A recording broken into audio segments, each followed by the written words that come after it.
ठंडी हवा आपको फील होती है सुबह सुबह। इवन गर्मियों के अंदर भी जब सनराइज होता है तो आपको ठंडी ठंडी हवा फील होती है, फ्रेश एयर फील होती है।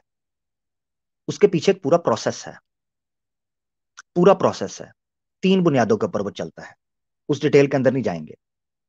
मगर जितना एक्यूरेटली कुरान ने इस प्रोसेस के बारे में इशारा किया है, और जितना वो लिटरल और जितना एक्यूरेट और जितना भी फिटिंग है, मैं समझता हूं कि अगर किसी के अंदर होश हो, वो कुरान के इसी मोजज़े के ऊपर ईमान ले आएगा। इसी मोजज़े, जो एक साइंटिफिक फैक्ट है, जो भी आपके सामने रखने लगे हैं।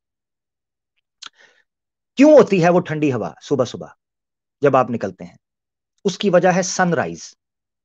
जब सनराइज होता है और उस सन की शुआएं जमीन के ऊपर पड़ती हैं, मैंने कहा कि मैं ठेठ जुबान के अंदर आपको सादा लफ्जों में समझाऊंगा, ठीक है? जब सूरज तुलू होता है, सनराइज होता है इस धरती के ऊपर, और उससे शुआएं निकलती हैं, सन रेज जो हैं, वो रेज, वो शुआएं, वो किरणें जब धरती के वजूद पर पड़ती हैं, उससे होती है हीट क्रिएट। वो कैसे होती है? रेडिएशन के जरिए। वो पूरा प्रोसेस है। कैसे? वो जैसे वो रॉक्स, वो जिनके ऊपर पड़ता है, वो जो मट्टी है, वो जो पत्थर हैं, वो जो दरख्त हैं, वो जो बिखरा हुआ है, मैस बिखरा हुआ है धरती के ऊपर, जब उसके ऊपर वो शुआएं पड़ती हैं, वो होते हैं हीट अप। जब वो हीट अप होते हैं तो उस हीट की वजह से जो सुबह सुबह सुबह सुबह पूरी रात की हवा उस धरती की ऊपर वाली सरफेस के ऊपर इकट्ठी होती है, जिसमें कार्बन डाइऑक्साइड और न जाने कितने मुख्तलिफ जो है वो हानिकारक गैसें जो हैं, ठीक है, इंजूरियस जो गैसेस हैं, वो फैली होती हैं रात के समय, क्योंकि सारी रात जो है वो दरख्त कार्बन डाइऑक्साइड लूज करते हैं ऑब्वियसली, और ऑक्सीजन जो है वो इनहेल कर रहे होते हैं। सुबह वो ऑक्सीजन जो है एक्सेल करते हैं और कार्बन डाइऑक्साइड इनहेल करते हैं। तो रात के टाइम पर जो दरख्तों ने सारी कार्बन डाइऑक्साइड छोड़ी होती है और पूरी की पूरी फिजा पर, लेयर्स पर वो फैली होती है, जब सूरज की किरणें पड़ती हैं तो वो सारी जो रात की हवा एटमॉस्फेयर में इकट्ठी होती है, वो हीटअप होने की वजह से ऊपर की तरफ उठती है, ऊपर की तरफ। और ये कानून है एटमॉस्फेरिक कि जब कोई हवा हीट इख्तियार करती है, हवा के पार्टिकल्स, एयर पार्टिकल्स जब हीट इख्तियार करते हैं तो वो ऊपर की तरफ उठते हैं, जिनको आप वेपर्स कहते हैं। वो वाले वेपर्स नहीं होते जो पानी वाले होते हैं, ये एयर पार्टिकल्स होते हैं हवा के। इनको थर्मल के जरिए, थर्मल कैम के जरिए, थर्मल पैरामीटर के जरिए, टेम्परेचर्स के जरिए देखा जा सकता है। नॉर्मल नेकेड आई उनको नहीं देख सकती, उन बुखारात को उठते हुए। ऑब्वियसली सुबह आप निकलते हैं तो आपको कोई हवा ऊपर जाती हुई दिखाई देती है? नहीं देती, नहीं देती है आपको तो नॉर्मल लग रहा होता है सुबह निकले। वो क्या करती है, वो सूरज जब सुबह किरणें फेंकता है धरती के ऊपर, वो सारी हवा जो कार्बन डाइऑक्साइड से भरी होती है, जो नुकसानदेह है, सूरज की किरणें धरती पर पड़ने की वजह से तपिश, हीट इख्तियार करती है और वो ऊपर की तरफ उठना शुरू हो जाती है। और जैसे वो ऊपर की तरफ उठती है, दूसरी साइडों से फ्रेश एयर और ऊपर की साइड से जो डेंस होती है एयर और ठंडी एयर होती है, वो नीचे की तरफ आना शुरू हो जाती है। गर्म ऊपर उठती है, ठंडी नीचे आती है। इसीलिए सुबह सुबह आपको फ्रेश हवा मिलती है।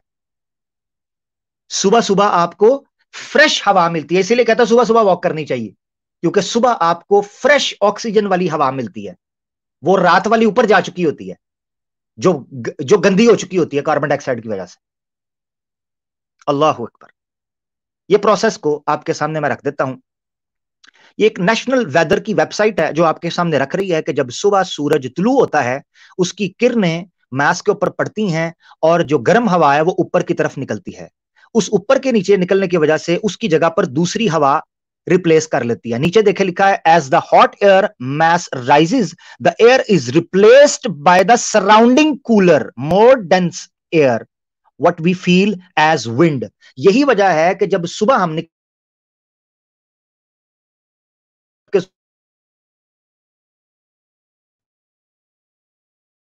अच्छा, इस प्रोसेस को नेशनल ज्योग्राफिक की जो ऑफिशियल साइट है उसका भी आर्टिकल मैं आपके सामने पेश कर रहा हूं, मैंने हाईलाइट कर दिया। उसमें वो लिखते हैं इस प्रोसेस को कन्वेक्शन कहते हैं। एक रेडिएशन है और एक प्रोसेस होता है कन्वेक्शन, जो कि हीट एनर्जी या जो थर्मल एनर्जी का प्रोसेस होता है, यानी हीट कैसे ट्रांसफर होती है, हीट एनर्जी कैसे ट्रांसफर होती है, इसके एक प्रोसेस होता है कन्वेक्शन। उसको वो कहते हैं convection only occurs in fluids such as liquids and gases. जो कन्वेक्शन का प्रोसेस है कि बड़ी गर्म चीज जो होती है वो ऊपर उठ जाए और ठंडी चीज नीचे की तरफ आए, ये सिर्फ और सिर्फ कन्वेक्शन का प्रोसेस होता है लिक्विड्स में और गैसेस में। उसकी वो मिसाल कैसे देता है आपकी स्क्रीन के ऊपर, मैं उर्दू में बता देता हूं। वो क्या कहता है, वो आपके सामने कहता है कि जी, अच्छा मेरी आवाज आ रही है? आवाज आ रही है ना मेरी? हाँ, ठीक हो गया। इसकी मिसाल वो कैसे देता है, बड़ी तवज्जो से आपने सुननी है। वो कहता है जैसे आप पानी की केतली चूल्हे के ऊपर रखते हैं, पानी की केतली चूल्हे के ऊपर रखते हैं, बड़ी तवज्जो सुनिएगा मिसाल ये, और इमेजिन कीजिएगा आप चाय बना रहे हैं या अंडे उबाल रहे हैं किचन के अंदर। वो कहता है जब आप केतली उसमें पानी डाल के चूल्हे के ऊपर रखते हैं और आग जलाते हैं, थोड़ी देर बाद बबल्स पॉपअप होना शुरू हो जाते हैं ऊपर की तरफ। वो क्यों होते हैं?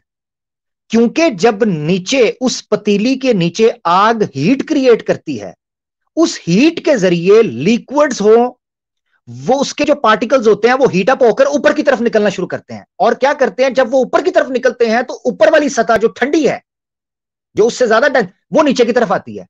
तो ऐसे समझें जैसे ये स्विर्ल एक क्रिएट होती है, यानी ऐसे रिसाइकल, ऊपर का पानी नीचे, नीचे का पानी ऊपर, ऊपर का पानी नीचे, नीचे का पानी ऊपर, नीचे का गर्म होता गया, उबल कर ऊपर आ गया, और ऊपर का जो ठंडा था वो नीचे चला गया, वो उबल कर ऊपर आ गया। इस तरह बॉयल होता है आपकी केतली के अंदर पानी। इसी प्रकार, इसी तरीके से सुबह जब हीट धरती के ऊपर पड़ती है तो गोया ऐसे होता है कि नीचे की कार्बन डाइऑक्साइड से लदी हुई हवा जो सारी रात गंदी हो चुकी है वो फ्रेश होकर ऊपर की तरफ जाती है, और ऊपर वाली जो ठंडी एयर है या साइडों वाली जो फ्रेश एयर है वो नीचे की तरफ आकर बैठती है, जिससे हमें ठंडी ठंडी फ्रेश एयर सांस लेने को मिलता है। समझ आ गई अब आपको?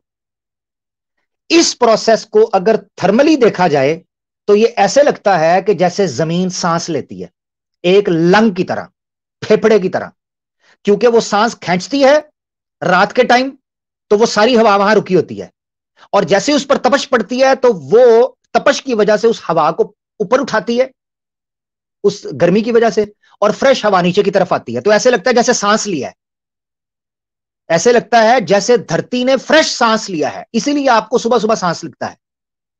तो क्यों ना कुरान की आयत रख दीजिए सामने आपकी स्क्रीन के ऊपर, सूरह अत-तकवीर से, चैप्टर 81 वर्स 18। अल्लाह ताला फरमाते हैं, वस्सुबहि इज़ा तनफ़्फ़स, and the first breath of morning, वस्सुबहि इज़ा तनफ़्फ़स, और सुबह की कसम जब वो पहली सांस लेती है। ये कुरान की आयत आपके सामने। अब जो नेकेड आई से नजर नहीं आ रहा, आप अंदाजा करें कुरान के अंदर उसका इशारा कैसे आपको मिलता है। हैरान और परेशान हो जाता बंदा। सनुरीहिम आयातिना फिल आफाक सयुरीकुम आयातिही फतारिफूनहा, निशानियां तुम्हें दिखाऊंगा, मगर उस वक्त तुम्हारे जमीर पर और तुम्हारे ईमान पर होगा कि तुम हक कबूल करते हो कि नहीं करते हो। तवज्जो तो ये है। हाँ जी, ये आपके सामने दूसरा साइंटिफिक फैक्ट था जो हम रखना चाहते थे। अभी तीसरा फैक्ट लेते हैं।